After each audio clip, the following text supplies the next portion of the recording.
You're listening to Civic Media. You can tune into any of our live shows on any radio station across the state with the Civic Media app. Find us in your phone's app store and listen anytime, anywhere. This is your WXCO Daily News Roundup for Bull Falls Radio, 98.9 FM and 1230 AM in Wausau. For WXCO News, I'm Melissa Kay. Transportation Secretary Sean Duffy was at the EAA AirVenture in Oshkosh on Tuesday, where he said the recently passed Big Beautiful Bill includes $12.5 billion for modernization of the FAA's air traffic control system. Joanne Krulotz has more. Duffy said that will include updating the FAA's telecom system and replacing aging radar. Duffy, a former Wisconsin congressman also serving as interim director of NASA, says it will take some time to complete all the work, but it will get done or President Donald Trump will fire me. Duffy also announced a new FAA rule that removes what he called outdated regulations that have impeded innovation and safety in the recreational light sport aviation sector.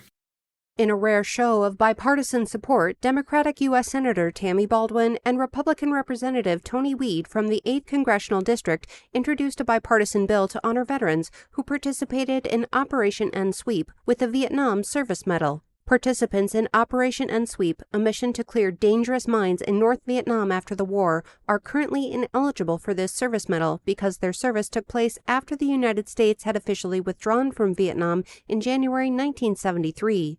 The bill is inspired by retired Navy Commander Michael Cosgrove of Sturgeon Bay, Wisconsin, who spent 5 months in and out of North Vietnamese waters and received virtually no credit for the work. New duties and tariffs on overseas purchases may hamper your online buying. Lisa Schiller with the Wisconsin Better Business Bureau says it is buyer beware with overseas shopping right now, and that if you need refunds or relief from a U.S. agency, you might be out of luck. Criminals have also been sending out phony messages saying you may owe duties on a package. If you're expecting a delivery, check with the seller or delivery service directly before paying a fee. A package of bills in the U.S. Senate seeks to help lower costs for working families. Jimmy Kuska reports. Senator Tammy Baldwin is part of a group of legislators that have introduced the Child Care for Working Families Act, which is part of a package of bills Baldwin says will lower costs for Wisconsin families. I've introduced a package of bills that will address the challenges that I hear about in every community every day, from the high cost of housing, childcare, and household goods. The child care bill would cover a wide range of issues currently facing child care providers in Wisconsin and across the country. Our bill ensures that no working family will pay more than 7% of their income on child care. This legislation will also provide grants to help communities in need to open new child care centers, covering startup and licensing costs. We'll also make sure that child care workers are paid a living wage and achieve parity with elementary school teachers who have similar credentials and experience.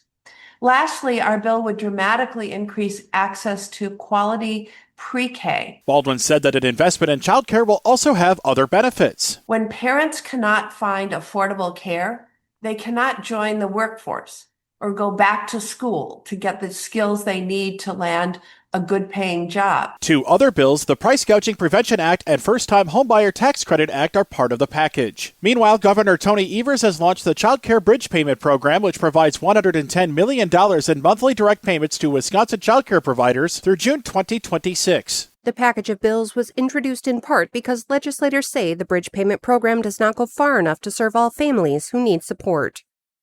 I'm Melissa Kay for WXCO News. The Brewers coming home. Hi, I'm Mike Clemens with sports. Baseball, a good West Coast trip for the Brewers, winning 5 of their 6 games. Yesterday, 17 hits in a 10-2 victory over the Mariners. Bryce Terang went 3 out of 5 with 3 runs batted in. Manager Pat Murphy. Terang, responded with some hits and a lot of good performances. Ortiz really good, played good defense, relentless, kind of stayed with it, scored in a bunch of different innings. That's what it takes. The Brewers at home tomorrow night against the Marlins. Cleveland's. NFL, the Packers training camp underway. The players getting their first look at their new state-of-the-art locker room. Oh man, I was amazed. Obviously, we knew all throughout OTAs that they've been building this new locker room and putting a lot of work into it. This is completely different than obviously the locker room we were in before, and it's very cool. So very high tech. Everything's very nice in here. So we're definitely blessed to be in here. That's Packers quarterback Jordan Love with Sports. I'm Mike Clemens.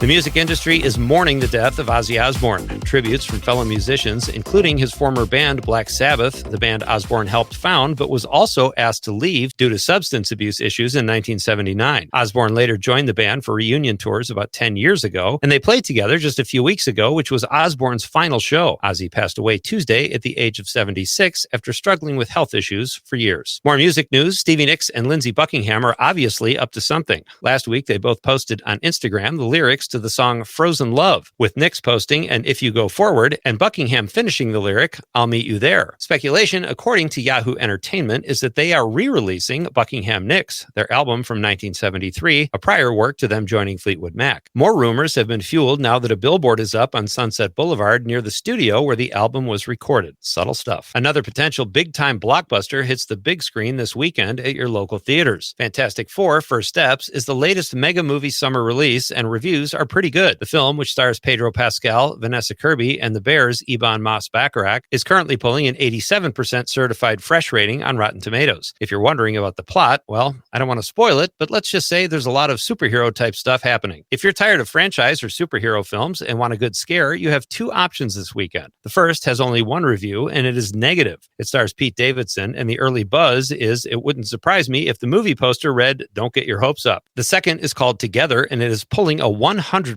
on Rotten Tomatoes. Together stars Dave Franco and Allison Brie and follows the story of a couple who decide to move to the country, which sounds great in real life, but in the movies, it is never a good idea. Let's go to the movies. One of the biggest films of the summer is Lilo and Stitch. The film broke a record with a Memorial Day opening of $183 million at the box office. It made over $4 million domestically and $1 billion worldwide. The film is now available to stream on Amazon Prime. You can purchase the film for $30 or rent it for $25. That's how they get you. Lilo and Stitch is certified fresh on Rotten Tomatoes with audience scores in the 90%. Fun for the whole family. It's been said that imitation is the highest form of flattery. We'll see if Elon Musk is flattered now that Luca Guadagnino has reportedly found an actor to play Musk in his new film Artificial. According to Variety, actor Ike Barinholtz, star of Apple TV's The Studio, will play the former Trump chump in the film, which has been called a comedic drama set in the world of artificial intelligence. Amazon MGM is the studio behind the project, which is still in development. For more showbiz fun, tune into Nightlight with me, Pete Schwaba, weeknights from 6 to 8 p.m. on the Civic Media Radio Network.